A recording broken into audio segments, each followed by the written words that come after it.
ഇതാണോ കൊള്ളാ സ്നേഹം? എനിക്കും ജോലിക്ക് പോണ്ടേ? എൻ്റെ ജോലി എന്താണെന്ന് ചോദിച്ചാൽ ഞാനെന്ത് പറയും? ജോലി ഇല്ലാന്നോ? അത് പറ്റില്ല കേട്ടോ. നിഖിലിൻ്റെ കൈ പിടിച്ച് അവൾ തീർത്തു പറഞ്ഞു. പ്രിയയുടെ കൈയെടുത്തു മാറ്റിക്കൊണ്ട് നിഖിൽ എഴുന്നേറ്റു.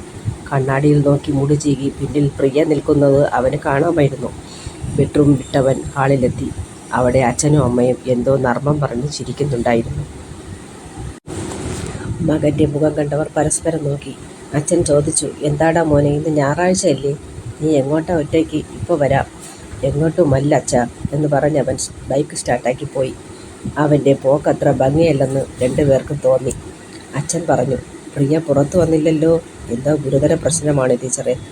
ഒന്നുമല്ല, നാളെ ഇൻ്റർവ്യൂ അല്ലേ, അവളെ വീട്ടമ്മയാക്കാൻ നോക്കുമായിരിക്കും. അങ്ങനെയോ? എങ്കിൽ കൊള്ളാം, അച്ഛൻ പറഞ്ഞു.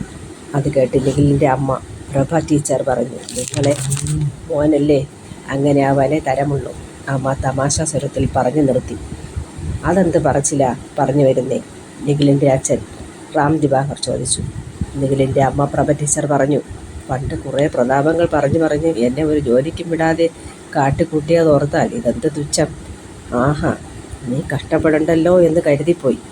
പിന്നെ ചില ഭാര്യമാർക്കൊരു വിചാരമുണ്ട്, ഭർത്താവ് ജോലി ചെയ്യാമെങ്കിൽ ഭാര്യയ്ക്കും ആകാമെന്ന്. പക്ഷേ എനിക്കൊരഭിപ്രായമുണ്ട്, പറയട്ടെ? അദ്ദേഹം തുടർന്നു.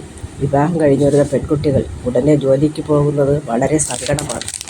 സ്നേഹമുള്ള ഭർത്താക്കന്മാർ അത് എതിർക്കും. കാരണം പറയാം. പെൺകുട്ടികൾ പല ക്ഷീണതകളും കല്യാണത്തിന് ശേഷം ഉണ്ടാകും അവർക്ക്. അവർ കഷ്ടപ്പെടണ്ട എന്നതാണ് എതിർവാക്കുകൾ പറയുന്നത്. ഭാര്യമാർ കഷ്ടപ്പെട്ടാൽ ഭർത്താവായ ഞങ്ങൾക്കെന്ത് എന്ന് വിചാരിച്ചാൽ നല്ല ഭർത്താവാകാൻ കഴിയുമോ? ഒക്കെ ശരിയാണ്, നിഖിലിൻ്റെ അമ്മ എല്ലാം തലയാട്ടി സമ്മതിച്ചു.